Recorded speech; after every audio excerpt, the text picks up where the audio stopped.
So here we are. We are here on this December 1st, 2021, and there's a group of us gathered here, Charlie's friends, co-workers, I guess. It's interesting how I said friends first, co-workers second, but also we have Josh and Matthew here that are here as his two sons. Catherine could not be here tonight, and so this is for Catherine, but this is also for any of us and for future generations. I plan to put this on my YouTube channel, and we can kind of look at it. And I say rule number one is just let's be ourselves. Let's just relax for a little while, but there's going to be a little bit of structure. Maybe let's just back up a little bit. Charlie, a dear friend of ours, of course, he passed away a week ago last Sunday, right? It hasn't been that long.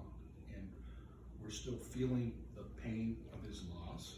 And our sincere condolences to Matthew and Josh, who lost with your dad. And we love him. We all loved him, as I'm sure you're going to tell by our stories here tonight. But this is a time, traditionally on Wednesdays, we have our happy hour. And while we're saddened, we're also going to be happy. We're happy to have had Charlie in our lives. We're happy to have worked with him and had the pleasure. You've had him as a dad. We've had him as a co-worker. And so we're going to give you a perspective that you do not have. Though you could have. You never worked with Charlie directly. You were in the same company at Denver for a while, but I don't think you were on the same team. But anyway, so this is what it was like to work with Charlie. And so this will give you a little perspective that you do not have. And maybe at the end of this, you could kind of tell us a little bit about the last days, Josh. I thought that'd be a good thing to include also. But so I don't want to talk too long. I thought 5 minutes or so, plus or minus, and 10 minutes or whatever the Spirit kind of moves you, is a good amount of time for each of us. And we'll do this sequentially. I'll lead off, and we can just go around the circles. Around the circle, each one of us kind of giving a perspective of what it was like to work with our dear friend Charlie. Okay? How I'd like to start initially is he had a friend, Matt Diesel, and he was so close to him that Matthew, he named you after his friend. You knew that, right? He mentioned it a few times. Sure. So Matt has wrote a little bit of a letter that I'll share with you. I'll give you guys copies. I'm just going to read it on Matt's behalf. Dear Josh, Catherine, and Matthew, I met Charlie in July of 1977 at N-Search's Exploration East Texas office in Dallas. He and I worked together there, and for the next 20 plus years at TXO in Denver, I have to say he was one of the best geoscientists I've ever been associated with. I remember once he had an idea how the angle of a certain faults rimmed the East Texas basin changed with depth. Faults are two-dimensional plays, and actually three-dimensional, and apparently they changed with depth. I assume they were flattened out. Anyway, while at TXO, he got a well drill that not only proved the idea, but resulted in the drilling of numerous wells and the discovery of millions of barrels of oil. It was his ability to understand the smallest of details and incorporate them into the biggest of ideas that set him apart. Our professional lives brought us together and at times took us in different directions. But his friendship is something that has stayed with me and made me a better person and geologist. I'm sorry for your loss. He was a very good man. Matt Diesel, November 30th, 2021. Then he has a little saying here at the bottom. Some people come into our lives and quickly go. Some stay for a long while, leave footprints on our hearts, and we are never, ever the same. Flavia Wheat. So that's from Matt Diesel. Those 3 letters, 2 for you and wanted to share with Catherine. Thanks so much. Thank you, appreciate it. You know, I thought that was such a good idea, it inspired me to do the same. I was gonna have talking points, but I thought it was such a good idea, I kinda wrote my own letter. Something I could give you that you could take away. So I'm gonna read my letter, and I'm gonna turn around, and we can kinda go in a circle. So, this is from me. Dear Josh, Catherine, and Matthew.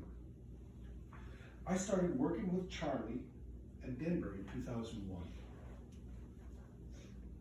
I was hired as a geophysicist and paired up with him as a geoscience team, generating prospective areas to drill for Denbury. In the process, we became very good friends. In fact, one of my very best friends that I've made in over 40 years of working in the industry is one of my best friends. I'm thankful for the opportunity to get work with him. Quite frankly, it's an honor. This is to let you know some of his traits that come to mind, giving you a perspective of what it was like to work professionally with Charlie. I started putting down bullet points, and I came up with 8, and I said, I better stop, just to keep it on one page. Could have gotten more. First one, Charlie loved and was passionate about the profession, about his profession as an oil and gas geologist. He often remarked how fortunate he was to be paid well for something he liked doing. He came into work early and spent many weekends in the office. Another bullet point. While he was passionate, he was also kind and easygoing to work with. He was very thoughtful and very open and supportive to new ideas. We readily shared new ideas with each other, being forever open to the next idea that could lead to a new discovery. Next bullet point. Ours is a profession of technical expertise. Charlie was excellent technical geologist, among the best I've worked with. But technical experience is only about half. The other half is creativity. At the same time, he was humble. He was not one to make rash judgments on new ideas. Instead, he took the time to soak in all the details. Oh, he loved his details. He was detailed in his analysis, making every effort to leave no stone unturned. Only after taking in all the data and sleeping on it, literally sleeping on it. We both kind of talked about this a lot. Somehow ideas came to us when we were sleeping. This is crazy, or taking a shower or something. I mean, this is stupid. We talk about that. And he would let the creative ideas kind of percolate up into his mind. Charlie, we talked a little bit about this. We started to talk about what Mark was talking. Charlie was a prolific mapper. That means he put his ideas on paper. His mind to paper. His contour maps, his expression, and incorporation of all the data available were a work of art. You looked at a Charlie map, it was beautiful to look at. You know, nature, God had a hand in that. Another bullet point. Charlie was eternal optimist as a prospect generator. He often remarked how someone early in the 1900s, I can't remember who it was, but he talked about it a lot. He wrongly predicted that all of the major oil and gas reserves had been discovered. But Charlie, he didn't believe that for a minute. He firmly believed how generating new ideas in old areas would unlock more prospects and oil and gas reserves. He not only believed it, but he did it, as he had a hand drilling many successful wells. One of the highlights of my career, I'm a little hesitant to mention this, but I'm going to mention it, giving credit to Charlie. One of the highlights of my career was work with him in 2006 to drill the Gumbo prospect. That's some of the pictures out there you see. A high-profile 19,000-foot well that resulted in a gas discovery in South Louisiana. Sharing that experience with him while it was going down and doing all that, that was being drilled, was one of the true honors and joys in my life. Finally, my last major point. Yeah, you'll get your turn, Jeff. Hang on. Finally, with all the technical expertise, hard work, creativities, and victories do not make for success as a person.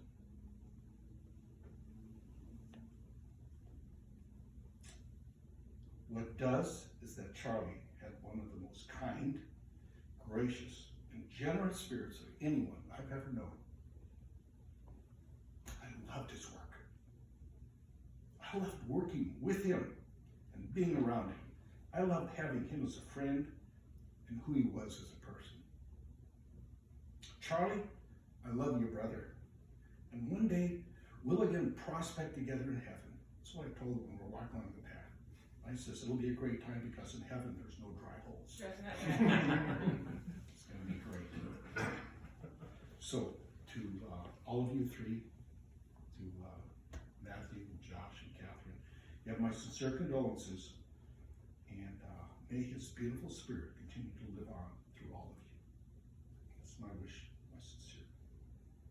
Thank you very much. So now I've got several letters for all of you. I appreciate it. Don't take pictures of me getting more wine. Help yourself, baby. You're welcome. That's for good. Well, that was nice, Mike. You're welcome. That's from the heart. Oh.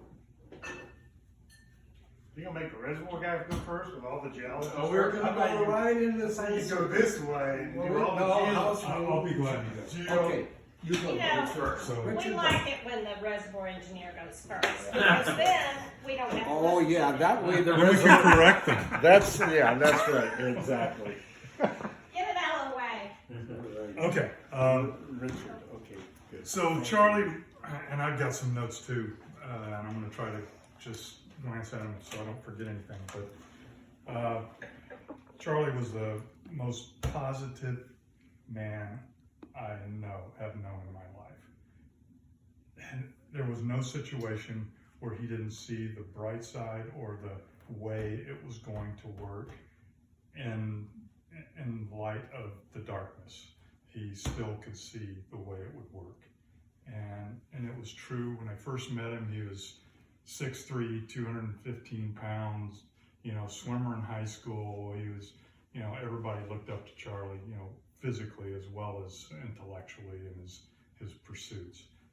And I was a guy about your age when I first met him, back in the early 80s. I was a draftsman at a company called Syntex, and Charlie was hired on to be the East Texas exploration geologist. And I talked to him about geology. I've collected fossils when I was a kid, and he recognized that I had an interest, and he nurtured that interest. And I saw the passion he had for geology. He told me how he wasn't the best student when he was a kid, didn't make the highest grades, but when he took a class from Don Lockey at Richland College, he was inspired by the pursuit of the natural sciences and geology specifically, and it just turned him on to what he was going to do the rest of his life. Well, when I met Charlie, I was taking a class from Don Lockey at Richland College at the same time, and that's what generated it's what maybe why he helped me so much, because we had that little start in common. He fought for me in the company. I became his geotech, and he allowed me to make a few maps, showed me how to contour things. I was so inspired by what he was doing, and he was always so helpful and such a great mentor to me to get me started.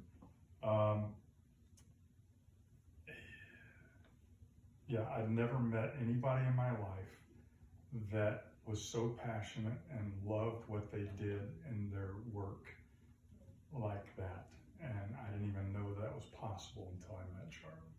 And that really inspired me for the rest of my life. So that was in the 80s. Charlie, his family came from Czechoslovakia.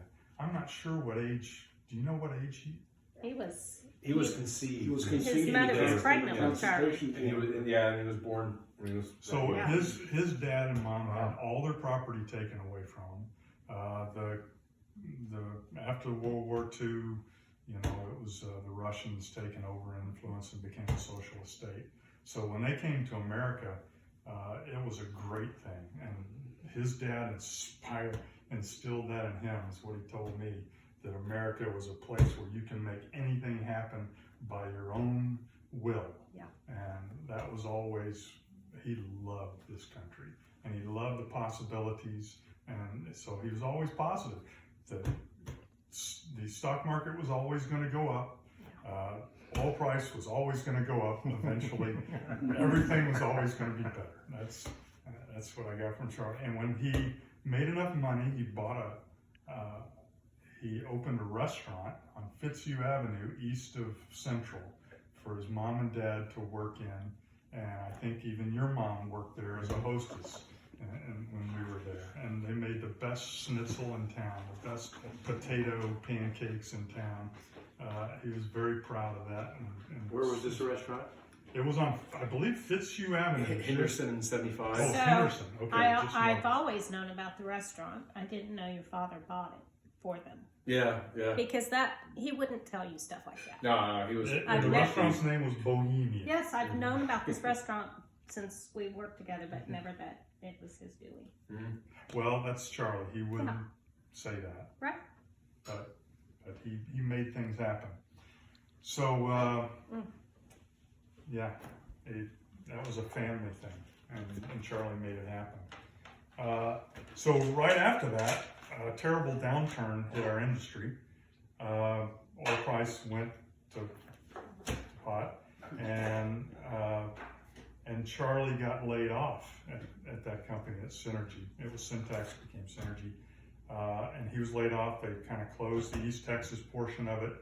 And I was still in school, and I'm looking at, okay, yeah, I'm going to be a geologist. I'm going into an industry that's going in the toilet. Oh, this is like mid-'80s. Yeah. So Charlie called me into his office. He said, look, I'm leaving, but it's going to be okay. This is a cyclical business. And by the time you get out of school, everything's going to turn around. And he hit it spot on. It's exactly what happened. And he found a job. He went to work with Matt Deso at TXO at that time, because Matt had known him at InSearch. And so he went to TXO, then he went to Barrel Shaver Resources, and he took those prospects that he had generated at Syntex that they didn't want to do, and he took those elsewhere, and those wells worked. $50 million. $50 million they sold it for. Is that right? Barrel Shaver? Barrel Shaver. Yeah. Jeez. So there was no keeping Charlie down. And once again, an example for me that, yeah, it'll all turn around. It'll get better. Because Charlie says so. And it turned out that way. So once I graduated, we kept in touch. I knew what he was doing, where he was, but he was in Tyler, so I didn't see him for a while. If I had a problem or I needed some advice on a prospect, I'd call him and he'd give them to me. And once I started in the business, became a geologist, I was able to reciprocate with some data on things for him, and that gave me great joy to pay back a little bit with all the help that he'd always given me. So in 2006, my company, Dallin Resources, got bought by InSearch, which is where Charlie started. And I could tell that wasn't going good places, so I got an interview with a company called Coho, and I found out that a guy there had gone to school with Charlie. So I called up Charlie and I said, Charlie, give me the lowdown on this guy, what do I need to know? And Charlie said, and I quote, you don't want to work at Coho. You want to come work at Denbury. We're where it's happening. So he got me an interview at Denbury, and the interview, quite frankly, didn't go very well. If Charlie hadn't been there and been part of it, I wouldn't have got the job, I don't think. But Charlie talked him into. So Rich, Who's that? let's just back up. What year was that? It could have been 2000. 96. 96. Oh yeah, it was 96. I'm 96. sorry. Yeah, there you go. I missed. No problem. You're only no out problem. by a decade. Wow. No problem. That's all right. Hey, Okay. listen, He mentioned we're getting old. the decade. We're just proving that point. All right. As each of us Thank talk, you for we'll clarifying we'll that. make more of those. I wrote it down, so it was said wrong. Yeah. So You'll see more of So I those. came as to we work go. at Denbury, and Charlie was, he and Connie opened their doors to Angelica and I, and we enjoyed many a night playing cards and hanging out over there with Charlie and Gareth and everybody else, Jim, Sinclair, and everybody. So,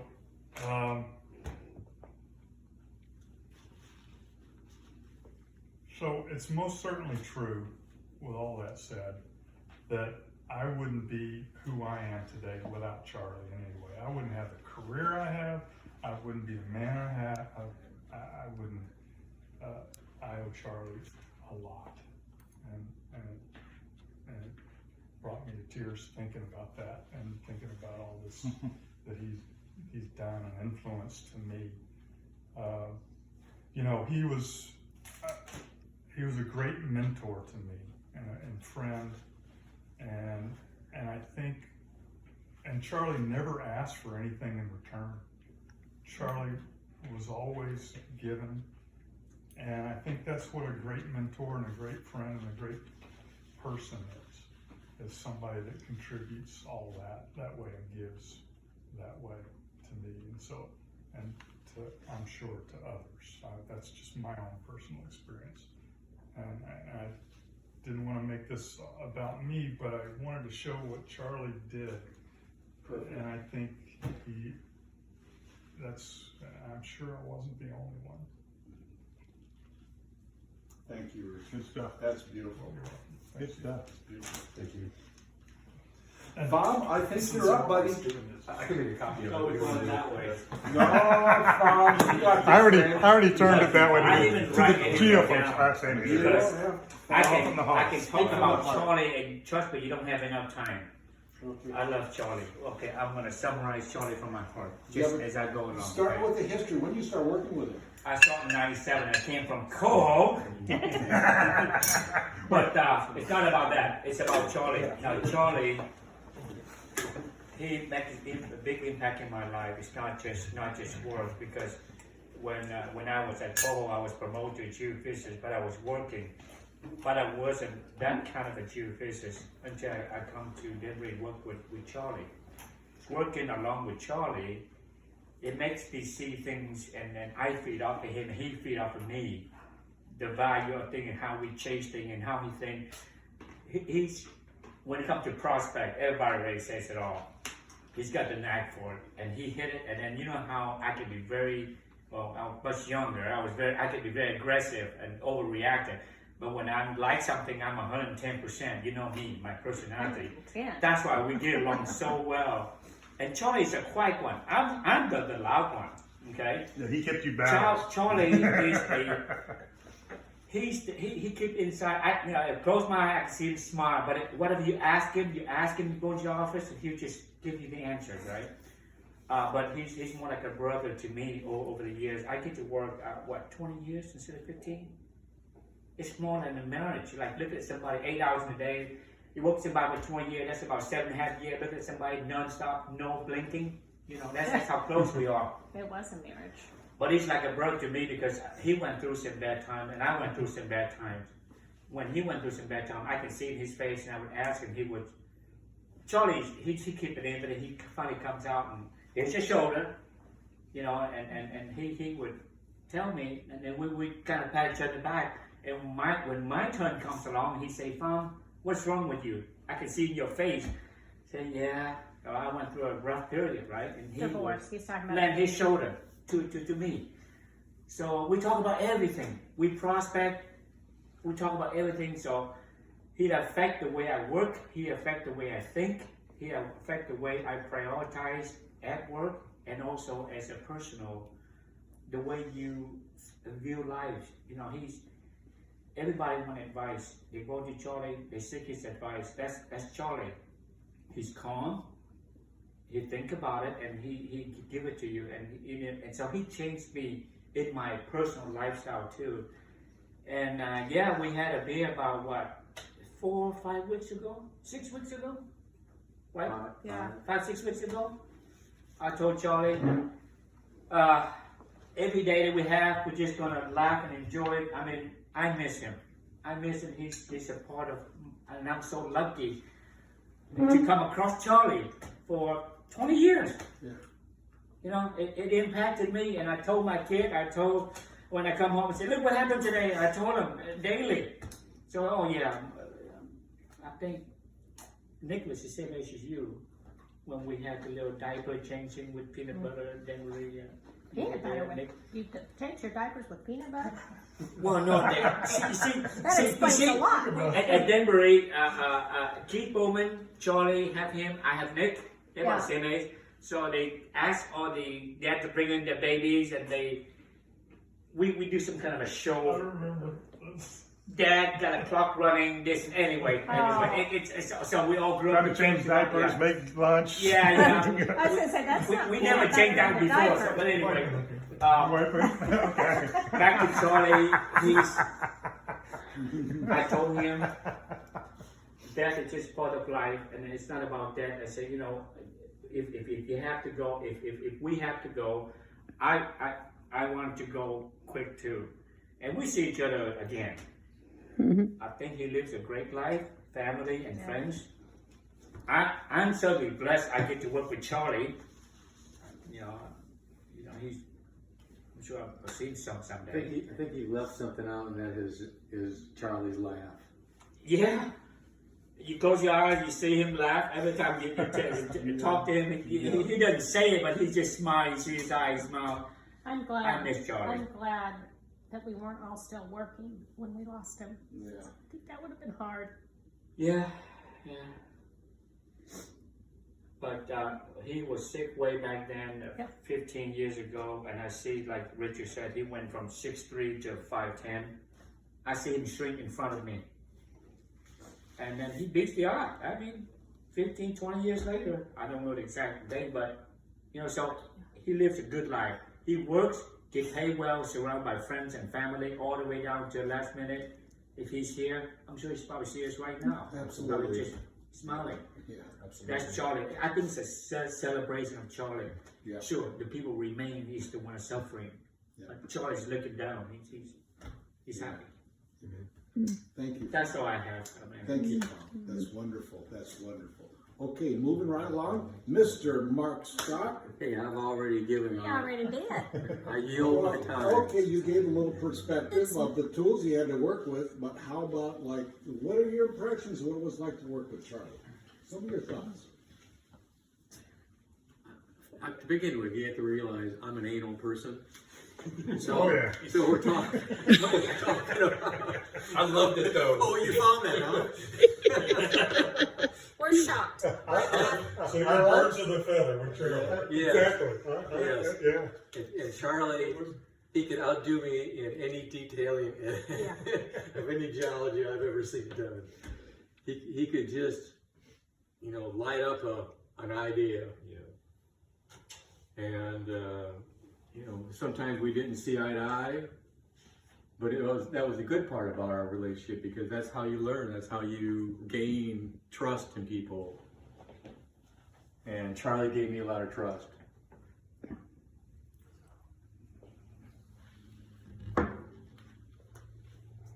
I think that's all he was a great guy. There's just no two doubts about it. Okay. Thanks, Mark. Barbara. All right, I just wrote a few things down on my phone, so I'm gonna bounce around and I'm probably gonna cry because I'm not a boy. It's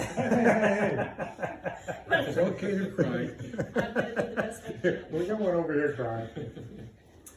So the first thing I wrote was Pham and Charlie, Yeah. and oh my God, they were just a wonderful pair. And I'm gonna just tell one story in it. Well, maybe a couple stories. When I first got there, I've never managed anybody before, but that's what I was hired to do, was to manage this team. And a couple days into it, I said, well, let's have a meeting and you guys show me what you're working on. Ernest, Jeff, and Oh, yeah. we're working on what we call the prospect of the volcano. Jackson Dome? Possibly the world's most We expensive called dry it hole. something else. And, Charlie's showing it to me and Phm's bouncing around, and I got pretty excited too, because I'm more like Pham probably than I am like Charlie. And I thought, oh my God, this is gonna be so much fun. We're gonna have so much fun, and we did. And so a couple of years into it, I said we should, well, I don't know that I said it. I think we were asked to present maybe fresh meat or something, a prospect that we had. And Pham and Charlie were going to do it. And we went into the big round conference room that they had, looked like the set of Star Wars. Pham and Charlie back and forth giving this presentation. And after it was over, Barry Schneider came up to my office and he said, if everybody at this company behaved the way they behaved, this would be an $80 stock. And it was when our stock was going like this. But that's the truth. And, he was just a phenomenal geologist. And we all say the same thing about his attention to detail. And I think in my whole career, I said, oh, I'm an explorationist. I'm not very detail-oriented. So I see the big picture. But Charlie had both.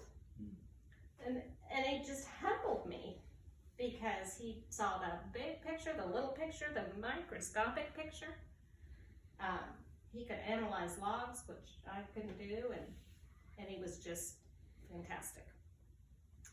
Okay, then I wrote Pham and Charlie fighting. So Pham and Charlie fighting, it looks like Pham and Charlie fighting, but they're not really fighting. Just talking it over in detail. Brainstorming sessions. Yeah. And in fact, when they would start fighting, people would start gravitating towards Charlie's office. And Brenda and Brandy both told me, oh, they loved having their office right across from Charlie's office because we would all get in there and they loved to listen to us, blah, blah, blah, blah, blah. And one time, John Filiatro walked by just as I was saying, you guys are so fucking stupid. You can edit that later. John kind of looked in and realized we were all fine. Yeah, everybody was It's just dysfunctional, but we you know, I had to get my point across. Okay, now, I wrote, what does Jeff think? And the reason I wrote that is I gravitated towards Charlie and Pham because I'm a geologist and I love mixing it up. But we couldn't get very far. Charlie would say, we need to find out what Jeff thinks because Jeff's our reservoir engineer. And a lot of times, what Jeff thinks is kind of a bummer,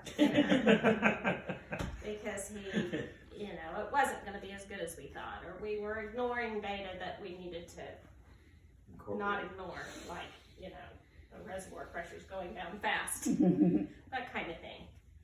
And Charlie would, we'd got to find out what Jeff thinks, and we'd go get Jeff, and he just epitomized working as a team. In a way, I don't know anybody. I don't know that I ever worked with anybody that, not just a team with Pham, but with everybody. And it was kind of awesome. Then I wrote Brian, and I wrote that it's kind of along the team thing. I texted Brian Bradshaw and Elliot to let him know about your dad. And I told Brian I always appreciated how you treated Charlie with so much respect. All of us. He's your age. And I like that he treated his elders with respect, which I was raised to do, but not everybody does.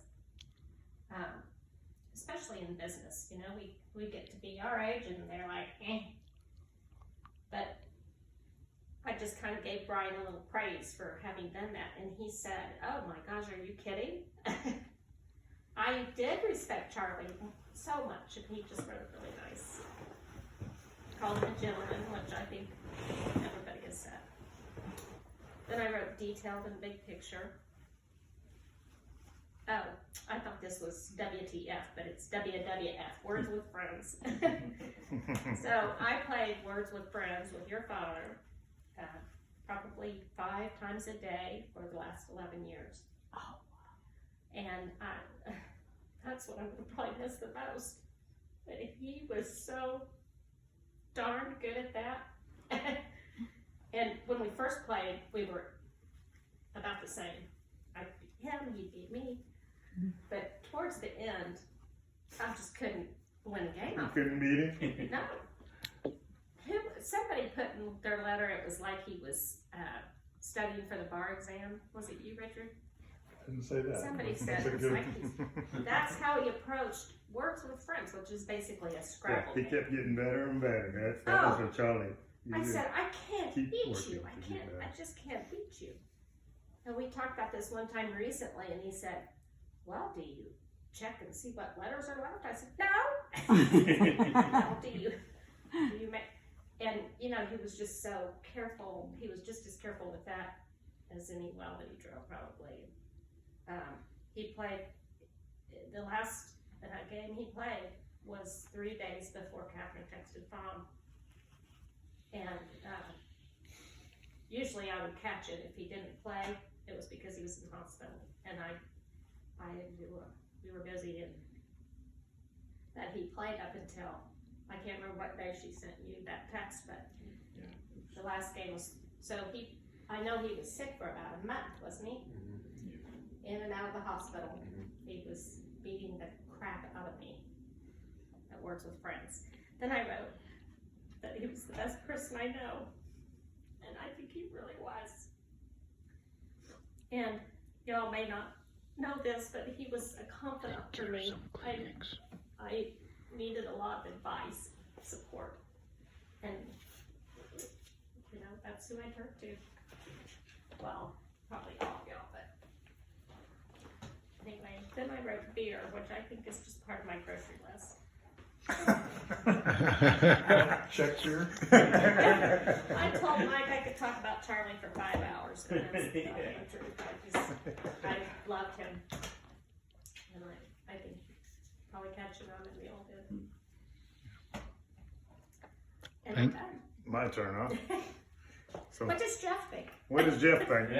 Here's a room full of geologists, geodogs, that's what I love calling. And I worked with every one of them, had great battles with every one of them. Yeah. They're competitive, they're anal, they want to be correct, they want to get it right. You know, Charlie told me that I was destined to work with him in Jackson Dome. I go back, I knew Charlie before when we were friends through the sports, the poker games. You know, this is a competitive bunch. Pham gets really excited on a poker table. Charlie, you could not read. He had no tell. He was good. He did not have a tell. He was, but you know, this is a competitive. This guy's pretty tough too. But Charlie had no tell. I remember Pham standing up one time, and there was another who was the Asian guy from another department. Who was that? Jeff Lee. Jeff Lee and Sean and him. The two of them got in the finals, and Pham stood up and says, "I can read you. I'm Asian, just like you." Exactly. I don't know who won or what the deal was, but they got to the final showdown, and that was really funny. That was funny. You remember fantasy football when he'd come in Oh yeah. with paper that's That's where I was headed next. Is the fantasy football. Sunday You know, newspaper. he had it studied. He was on top of the stuff, and just like I said, you know. So I knew these guys. I knew Charlie through all of this stuff because we were one big family there, and we did a lot of the sporting goods, the softball, the competitive stuff. I mean, it was lots and lots of fun. So, but I never got to work with him because he was over on the other side working with George Vaughn. So Vaughn always got to be his reservoir engineer. I didn't get to be his reservoir engineer. I had to be stuck with Mark, you know. Anal. But it was good training for Charlie. But it was good stuff. I worked with Richard too. Richard was great too. You know, so we were on different sides. But like I said, Charlie taught me that I was destined to work on Jackson Dome. I said, okay, we got a bunch of geologists here, geo folks. My name is Jeff Seifer. Does anybody tell me what that name has to do with geology? Well, Seif. So what the hell's a Seif? Charlie said, you know, as we were learning and studying Jackson Dome, a Seif is a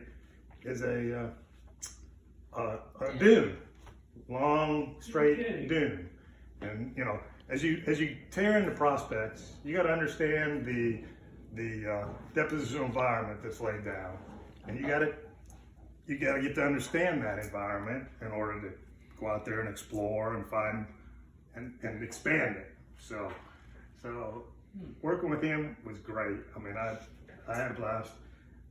Like you said, like others had said there, you go in and talk with Charlie. You know, he'd have his little drawer there, and you know, like chocolate mints or something. Yeah. Come on, Jeff. He'd pull up. I said, Charlie, stop. I don't need that. All right, let's talk. And then we talked about some prospects or whatever we're working on.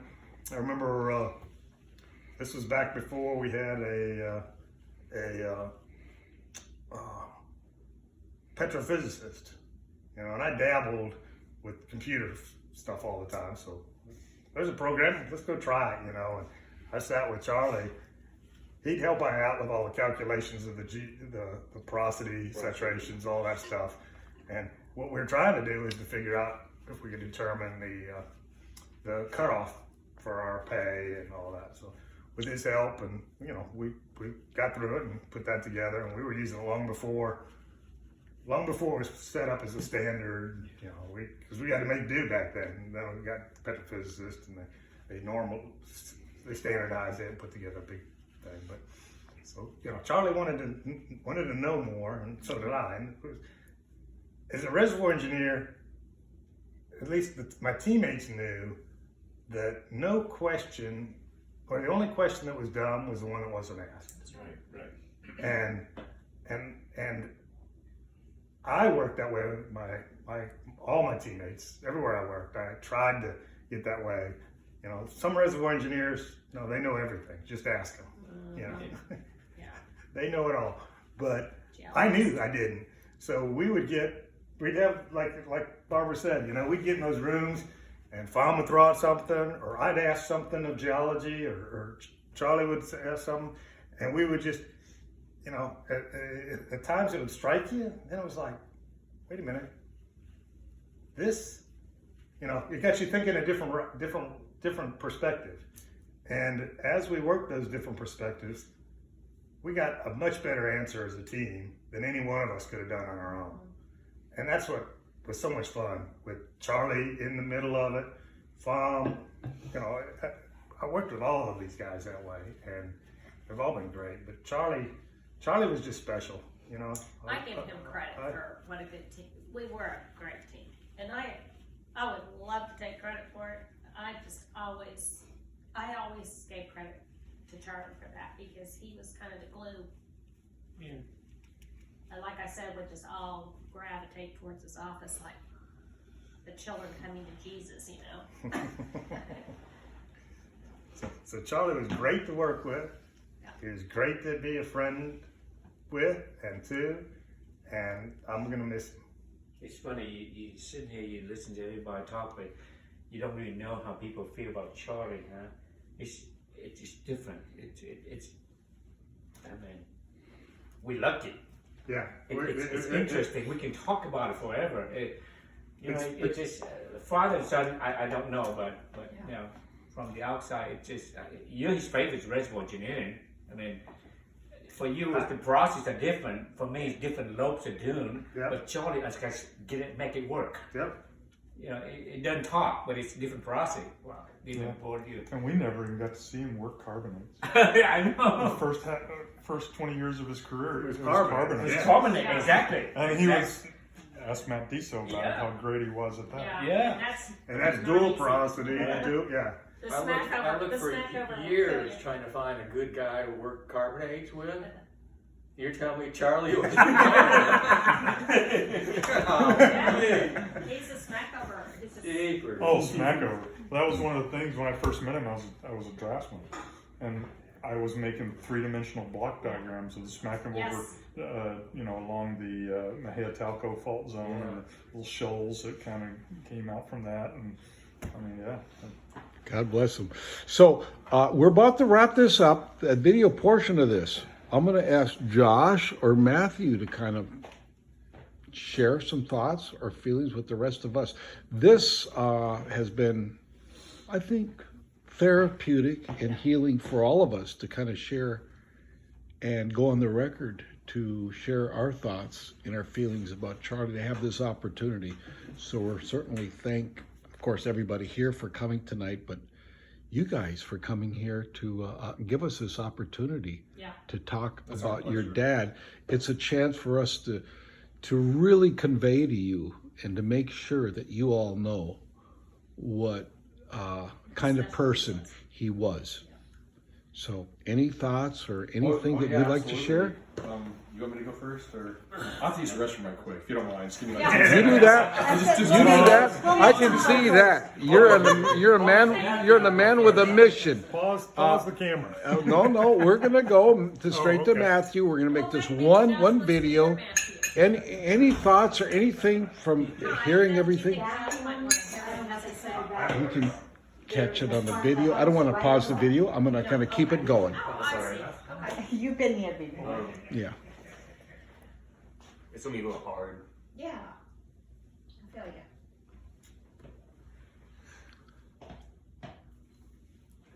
I'm sorry. That's okay. And if you don't feel like it, that's okay. Yeah, He wants to. I think I need to say it though. Yeah. We can start with the fact that everybody here, I think we're all in the same position that you've been right now in your life. And I've lost my dad and my mom. I got my sister who's got probably more illnesses than Charlie does, which is hard to beat. So we're all seeing your side of life. And I think we can support you. Yeah. Would it be easier to start when Josh is back sitting next to you? Or? That's all right. It just takes a second for me. Sure, no problem. Take your time. So I stayed with him on Friday night until Saturday morning, and he was really in and out of it with his. It seemed like he didn't really know what was going on at times. Yeah. And that morning, he kind of just stood up and looked at me and started telling me, you know, I know what's going on here, and you know, everybody knows what's going on here. And I was kind of confused, and he said, he told me, started telling me that what he wanted me to tell all of you guys. And it was really just that y'all were truly his friends. And that's just what I want to say. Y'all were really truly his friends. Well, that's good. Thank you. I'm sure y'all know it. Thank you. Thank you. Josh? Hi. Do you want to know a funny story, or would you rather know the timeline? I mean, I could do both. Yes and yes. Well, my dad taught me how to be a prankster, believe it or not. Oh. Yeah, he had a prankster, you know, in him, but he would not let it show. So I remember one time I was at the house. This was probably back in 2002. His house over on Croston Lane, and he had this fart machine. Okay, and I don't know because nobody knew. Like he told nobody about this, and this is where I got my prankster from him, right? And I've never told anybody the things I did, but I think my dad knew. And so he had this fart machine, and there was a big corporate meeting like the next day. So what he did was he went into the conference room the night before, and he duct taped this fart machine under the conference table, you know? And no, I mean, I still got the fart machine today, actually, believe it or not. And he told me that he sat there the next day, and it was remote control. Oh. And so, On demand. Yeah, it was automatic. And he said that during the meeting, I mean, I think Gareth, you know, was there. It was a big meeting. It was a real big meeting.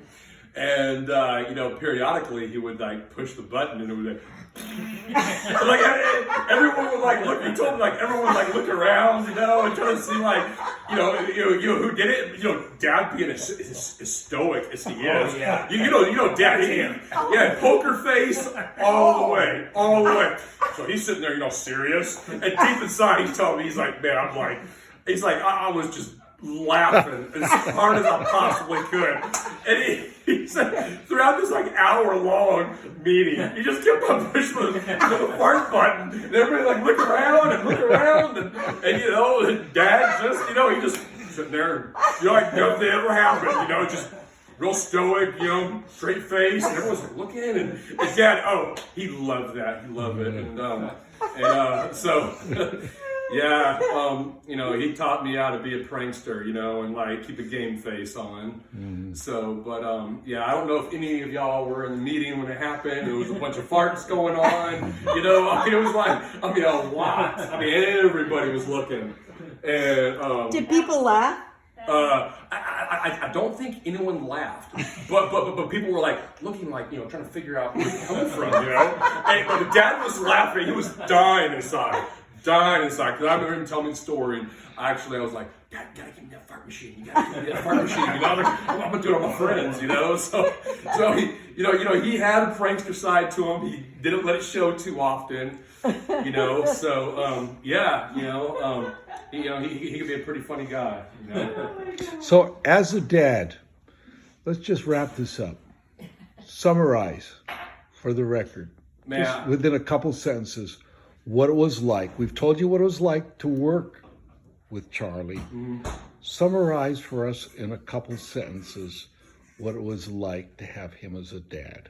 You go first, Joshua. Man, he taught me so much about life. You know, he taught me so much about geology.